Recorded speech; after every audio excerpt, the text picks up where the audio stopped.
클릭해주셔서 감사합니다. 구독과 좋아요는 영상을 만드는데 큰 힘이 됩니다.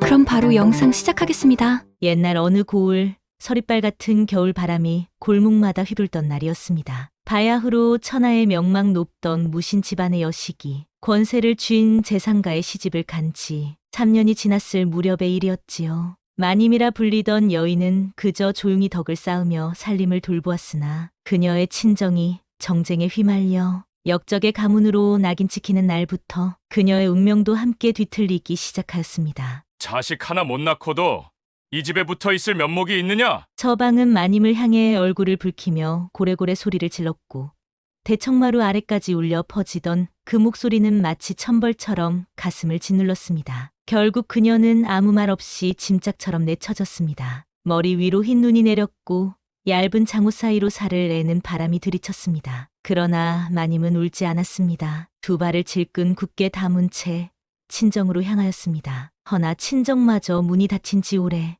역적 가문의 이름을 지닌 여인을 맞아줄 사람은 그 어디에도 없었습니다. 눈보라 속을 헤매던 그녀는 점점 다리에 힘이 풀렸고 마침내 이름 모를 지느길 위에 주저앉고 말았습니다. 어르신, 어르신, 정신 차리시옵소서. 어디선가 다가온 목소리, 손등을 덮는 따뜻한 온기, 눈꺼풀을 간신히 들어올리니 남루한 누더기를 두른 총각 하나가 다급하게 그녀를 안아올리고 있었습니다. 그 사내는 마치 조심스레 어린 새를 다루듯 마님을 품에 안고 발을 옮겼습니다. 그렇게 하여 이름 없는 거지 총각의 허름한 초가에 마님은 눕게 되었습니다. 사흘을 알았지요. 고열에 시달리는 마님을 위해 총각은 마실을 돌아 약초를 구하고 겨우 얻은 쌀 한 줌으로 묽은 죽을 쑤었습니다. 마님, 정신이 드시옵니까? 희미한 새벽빛이 창문 사이로 스며들던 무렵 마님은 눈을 떴고 총각의 갈라진 손등과 상기된 얼굴이 처음 시야에 들어왔습니다.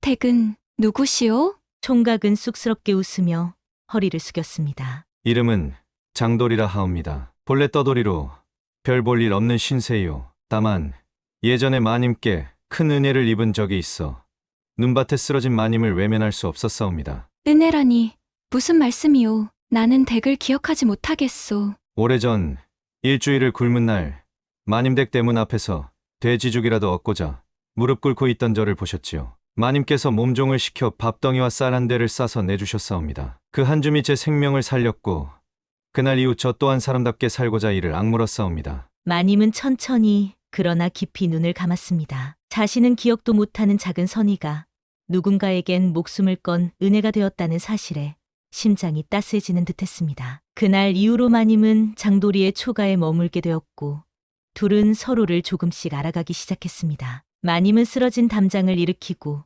장도리는 부서진 문짝을 고쳤습니다. 마님은 그를 가르쳤고 장도리는 장작을 패고 물동이를 날랐습니다. 어느 늦은 밤 등잔불 아래 장도리가 조용히 중얼거렸습니다. 그날의 쌀 한 대 금덩이보다 귀했사옵니다. 허나 이제는 마님께 그 이상을 드리고 싶사옵니다. 허나 저는 가진 것도 배운 것도 없어. 그 말에 마님은 고개를 저으며 웃었습니다. 하늘이 사람에게 허락한 가장 귀한 것은 진실된 마음이오. 그대는 이미 나를 살렸소. 이제 내가 그대를 일으켜야 할 차례요. 그리하여 마님은 장에 나가 직접 문방사오를 구해왔고 장도리에게 붓을 쥐게 하였습니다. 병법서를 손에 쥐어주며 말하였습니다. 그대는 이미 몸이 훌륭하오. 이제는 마음도 지혜도 길러야 하오. 장도리는 그 말씀에 눈이 붉어지도록 감동하여 마님의 책을 품에 안고 밤마다 등잔불 아래 공부를 이어갔습니다. 낮에는 품을 팔고 밤에는 글을 익히며 둘은 한 집에서 세월을 쌓았습니다. 그날 이후로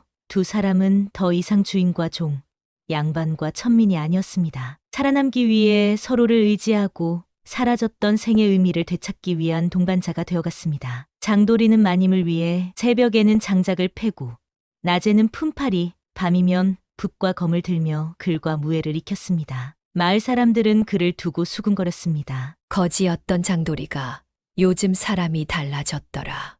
말투도 다르고 눈빛도 무섭도록 깊어졌어. 허나 여인의 손이 닿은 사람은 다르다더니 저 마님이라는 여인 허투루 보아서는 안 될 것이야. 그렇게 시간이 흐르며 장도리는 달라지기 시작하였습니다. 그리고 그것은 단지 한 남자의 변화가 아니라 잊힌 여인의 재탄생이기도 했습니다. 장도리의 변화는 마을 사람들의 눈에도 점점 확연해졌습니다. 언제나 구부정하던 어깨는 어느새 곧게 펴졌고 손끝에 망설임 대신 단단한 결의가 깃들어 있었습니다. 그리고 무엇보다도 그를 바라보는 마님의 눈빛은 날이 갈수록 부드러워지기 시작하였습니다. 어느 날 마님은 시장에서 돌아오는 길에 낯익은 얼굴을 마주하게 되었습니다. 바로 과거 친정아버지의 무예 훈련장을 이끌던 한조익 훈련장이었습니다. 흰 수염을 고요히 쓸며 장터 어귀에 서 있던 그는 마님의 얼굴을 보자 순간 눈이 동그랗게 휘어졌습니다. 이게 어느 분이시오? 혹시 영감대감 따님 아니시오이까? 마님은 조용히 고개를 끄덕였습니다. 훈련장 날이 그간 평안하셨는지요? 그 짧은 인사 한마디에 수십 년 세월이 깃든 듯하였습니다. 한조익은 잠시 침묵하다가 말했다. 이 늙은이의 눈이 괜히 번듯한 사내 하나를 봐서 따라와 보았더니 이런 기연이 기다리고 있었군요. 마님은 품 안에서 병법서 한 권을 꺼내어 조심스레 건넸습니다. 이곳에 살고 있는 한 사내가 있사온데 비록 신부는 천하나 그 마음가짐이 참으로 바릅니다. 나리께서 한 번만 가르쳐 주신다면 그가 반드시 큰 인물이 될 것이옵니다. 한조익은 그 병법서를 손에 쥐고 천천히 넘겨보며 고개를 끄덕였습니다. 이 책을 넘기는 손길만으로도 마님의 뜻이 느껴집니다. 그럼 한번 보러 가야겠소이다. 며칠 뒤 초가의 뒷마당에는 고요한 긴장감이 흘렀습니다. 장도리는 훈련장 앞에서 반듯하게 엎드려 절을 올렸고 마님은 그 옆에서 조용히 그 모습을 지켜보았습니다. 소인 장돌이 배움을 구하고자 함이옵니다. 한조익은 장도리의 손을 살펴보며 낮게 중얼거렸습니다. 이 손은 이미 일꾼의 손이로다. 허나 사람의 목숨을 다루는 검을 쥘 손도 일이 단단해야 하는 법이지.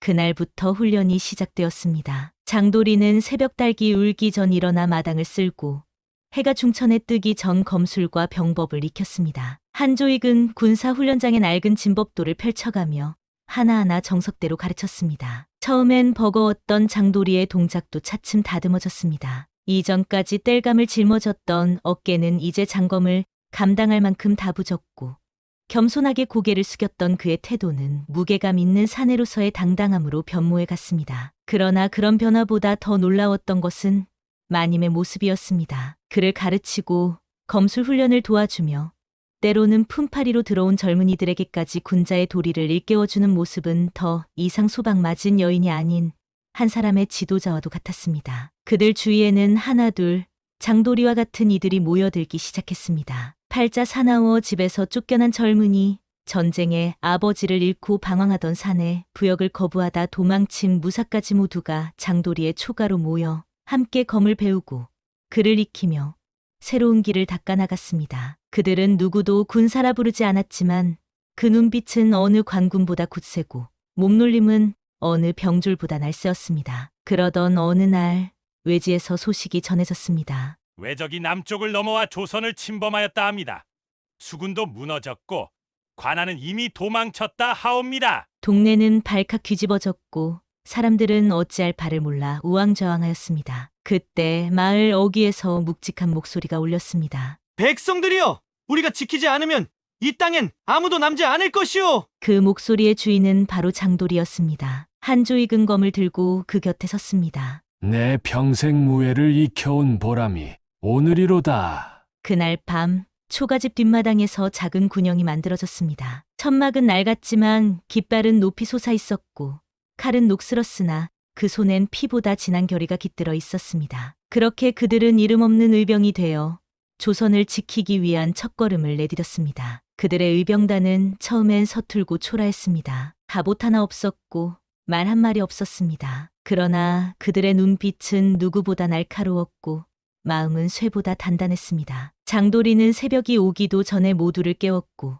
훈련장을 만들어 하루도 빠짐없이 병법을 익히게 하였습니다. 그렇게 초가집 뒷마당은 어느새 작은 전장이 되어 있었습니다. 한조익 훈련장은 눈을 가늘게 뜨고 검을 휘두르는 장도리의 자세를 살피며 조용히 말했습니다. 검은 적을 베기 위한 것이 아니라 지켜야 할 것을 지키기 위함이라 했거늘. 장돌이, 너는 그 뜻을 알아가는 것 같구나. 장도리는 숨을 고르며 고개를 끄덕였습니다. 누구보다 지켜야 할 이가 이 집에 있사옵니다. 그분이 있어 제가 사는 이유가 되었사옵니다. 그 말에 마님은 먼 발치에서 조용히 그를 바라보다 등 뒤로 시선을 돌렸습니다. 그녀의 뺨에서 눈물 한 줄기가 흘렀고 손끝은 떨리고 있었습니다. 며칠 뒤 외적이 남부를 넘어 한양으로 진격한다는 소식이 들려왔습니다. 관군은 사라졌고 백성들은 터전을 버리고 도망치고 있었습니다. 장도리는 더는 머뭇거리지 않았습니다. 그날 밤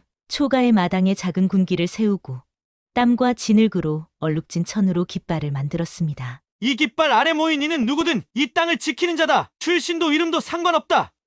오직 우리 손으로 이 고장을 지켜내자. 그 외침에 마을 곳곳에서 사내들이 달려왔고 노인도 젊은이도 장도리의 옆에 섰습니다. 이름 없는 의병의 군기는 그렇게 하늘 아래 처음으로 펄럭였습니다. 며칠 후 첫 전투가 벌어졌습니다. 장도리의 부대는 산속 협곡을 이용해 기습 작전을 펼쳤고 외적의 선봉대를 괴멸시키는 데 성공하였습니다. 소문은 빠르게 퍼져나갔고 장도리의 이름은 어느새 여러 고을에 알려지기 시작했습니다. 그러나 진짜 전쟁은 그 다음이었습니다. 외적의 본대가 장도리의 고장으로 진격해온다는 급보가 날아들었습니다. 사람들은 두려움에 떨었고 일부는 다시 짐을 싸서 도망치려 하였습니다. 장도리는 그들을 가로막으며 말했으니 그대들이 떠난다면 이 마을엔 아무도 남지 않소이다. 하지만 내가 서 있는 한 이곳은 끝까지 지켜낼 것이오. 그 단호한 한마디에 사람들은 발길을 멈추었습니다. 그리하여 외적을 맞이할 결전의 날이 다가왔습니다. 새벽 검은 안개가 산등성을 뒤덮은 그날 장도리의 부대는 마을 어귀의 전열을 갖추고 기다렸습니다. 한조익은 장도리의 어깨에 손을 얹으며 말했습니다. 너는 이제 장군이라 불려도 부족함이 없구나. 장도리는 고개를 저었습니다. 아직 아닙니다. 이 검을 들고